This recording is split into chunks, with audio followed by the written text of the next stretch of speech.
Ayan mga paps, may unit tayo ngayon. Ang problema nga pala nito is matagiktik. Pakinig ko sa inyo kung anong kaingay yung kanyang engine.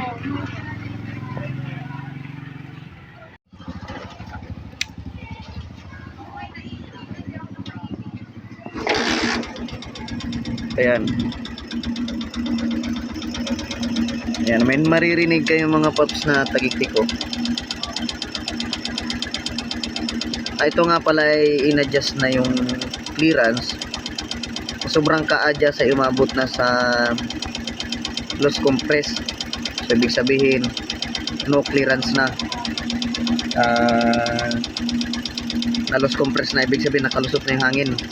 Tumukod na yung rocker and sa adjust sa kanyang valve spring. Ngayon, ganun pa rin yung tunog, hindi nagbabago. Walang bago-bago kahit anong adjust ng clearance, kahit tumukod na. Ngayon may gagawin tayo mga paps. Babaklasin natin to. Ayan, babaklasin natin tong head na to. Yung mismong head lang. So check natin yung rocker arm body sa kanyang lock na pin. So tingnan natin kung alog o anong senaryo. Yun lang gagawin natin, wala tayong gagalawin dito sa baba. Try muna natin dito sa taas. Kasi may time siya mga paps na tahimik, lalo na sa bagong andar minsan. Pero mas madalas ganyan kaingay tagiktik. So buksan na natin mga paps dito sa babaw. Ayan, siyempre kung bubuksan natin to, tatanggalin natin itong bangko, tatanggalin natin itong tangke para makasuot dito sa baba yung ating pambukas. Yeah. Kasi kung ganyan yan, mahirapan tayong baklasin. Okay, let's go.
Ayan mga paps, so nakbaklas na natin. So hanapin natin dito kung saan yung natagiktik. Ito lang ang ayusin natin. Check natin to, babaklasin natin. So dito wala tayong gagalawin. So first ano lang to, tawag dito, unang dito muna tayo dito muna tayo magbabase. Gagalawin lang natin to kung anong analyze natin kung anong may problema, kung paano siya umiingay, lumalagatik-lagatik. So check na natin. Let's go. Ayan mga paps, pang wala naman dito kasi wala namang alog eh.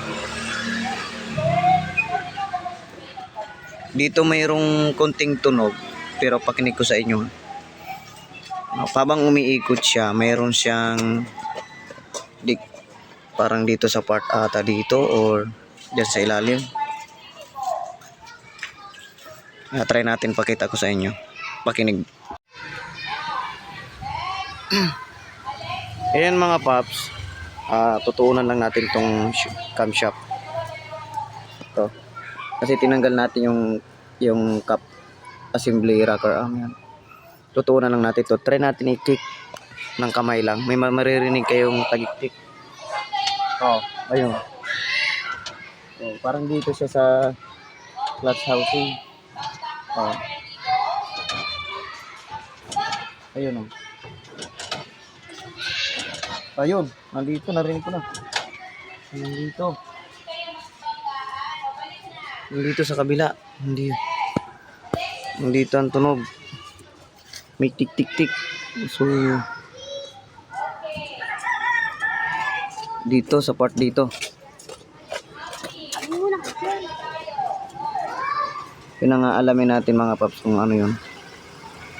Okay. Siya pa ulit.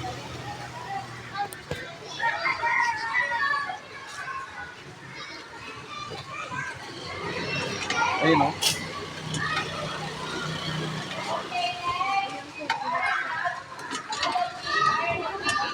Ayun. So, nandito yung tunog niya sa ilalim. Wala sa rocker arm assembly niya.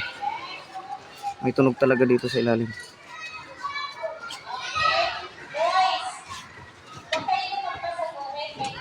Kahit walang rocker arm meron. Ayun. Tik-tik. Ayun o. Ibig sabihin, wala dito, nandito sa part sa ilalim.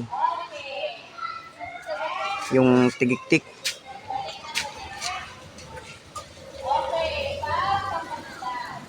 So, hindi natin gagalawin to kasi parang hindi na tayo mag-timing. Ibalik na lang natin yung cup.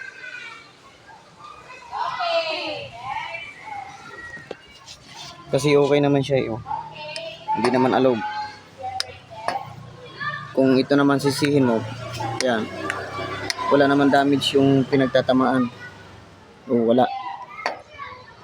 Kung dito naman, hindi naman naabot yan dyan kasi maliit lang ang clearance niyan. Kung dito naman, pag ano niya, wala din naman tama dito yung pagtatamaan, damage. Walang sugat. Kung dito hindi rin maabot kasi nga naka-timing yan. Maliit lang clearance. Ganun lang yan. So ngayon na-confirm natin na wala dito yung maingay. So nandito talaga. Nasa ilalim.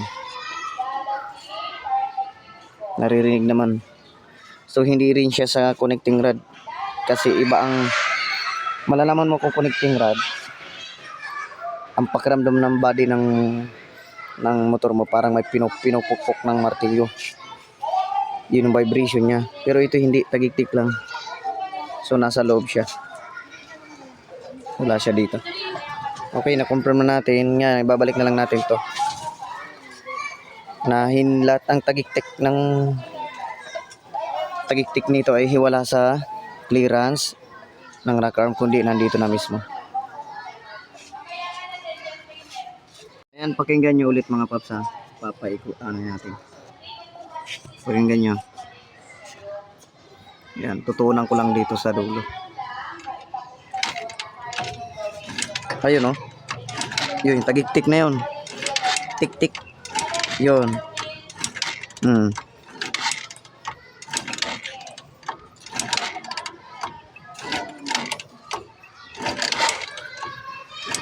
Yun. Yun, ibig sabihin wala talaga dito sa ating rocker arm.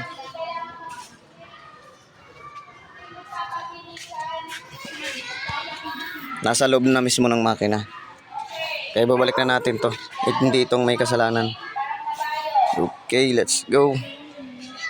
Ayan mga paps, bago natin yan lalagyan, itakip, lagyan natin ng gasket maker. Ayan. Kita ba? Yan, ilagyan natin ng gasket maker. Yan. So sa part na to, pansin nyo walang gasket maker dito meron. So Dito tayo maglalagay. Kasi cup yan dyan.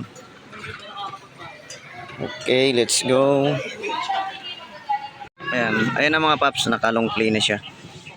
So napaka-goods naman yung ating lubricant, talagang basa siya ng langis. So takip na natin to.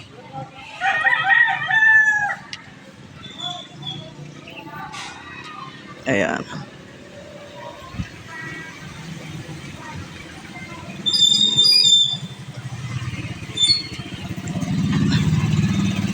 Hindi ko na kasi ito tinatanggal, napakahirap tanggalin, ikabit kasi tatama sa gear. Ayun, ganito na lang ginagawa ko. Ayan, shoot. Ayan.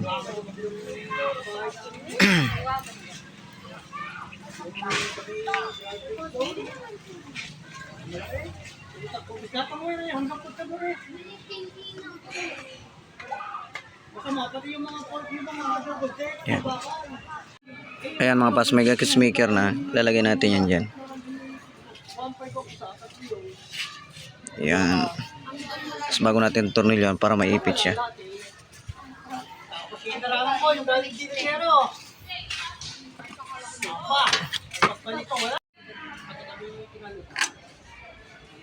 So paglagay naman ito, itong part na may Phillips screw, dito siya.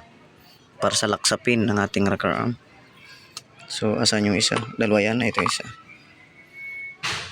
Ayan.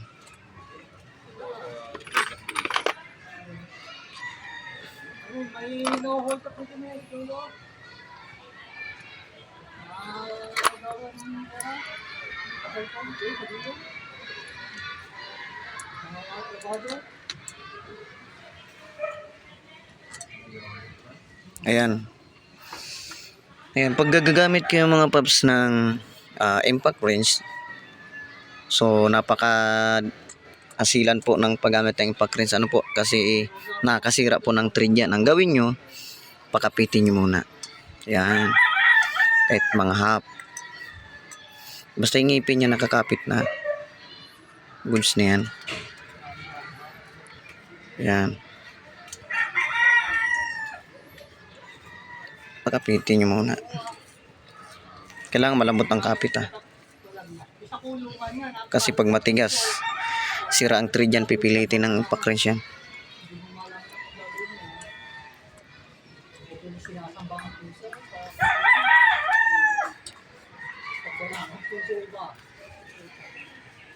Yan.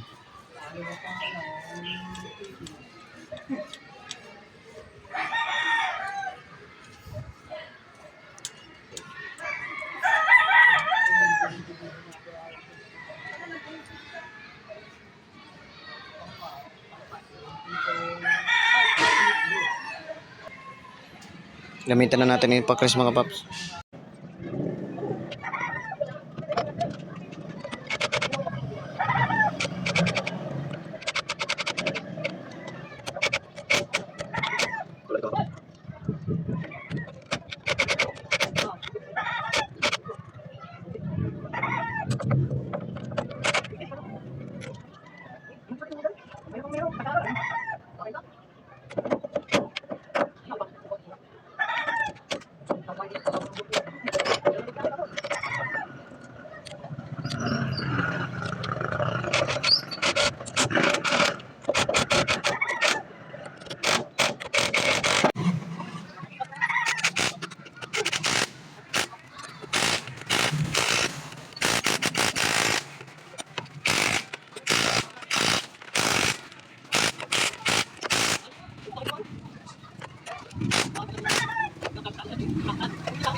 Ayan mga paps, na ikabit na natin lahat. Siyempre, kaya titisting natin yung ginawa natin. Siyempre, sure na may tagiktik pa rin yan. Kasi talagang nasa mismong makina na ang problema. Pero okay naman ang batak nito mga paps. Ayan. Yan. Diba? One click pa rin.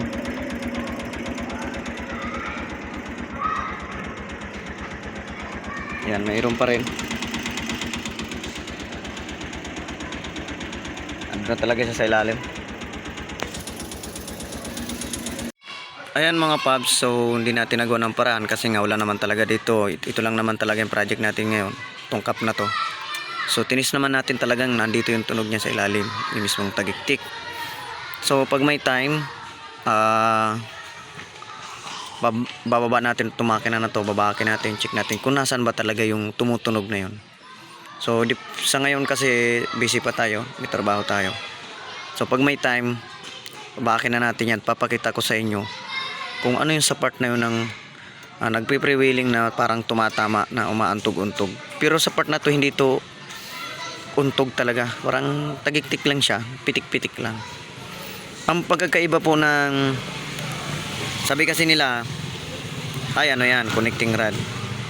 Mga paps, pag alog naman ang connecting rod sa sigunyal, ang tunog ng makina nyo parang pinupukpok na martilyo. Ibig sabihin, kada sabog ng makina nyo, buong body ng motor nyo hanggang tricycle ay parang may talagang tumataguktok sabay sa putok ng tambutso. Yun po talaga yung connecting rod ang problema ng ganun. Ito smooth naman, talagang may time na sobrang tahimik. Yun, pag umiinit na ang makina, lumalabas na yung tagiktik na yun. So wala talaga siya dito, nandun talaga siya. So pag may time, pabaklasin natin yan, overhauling natin to mga paps. Ayan mga paps, maraming salamat and peace. Thank you, God bless you.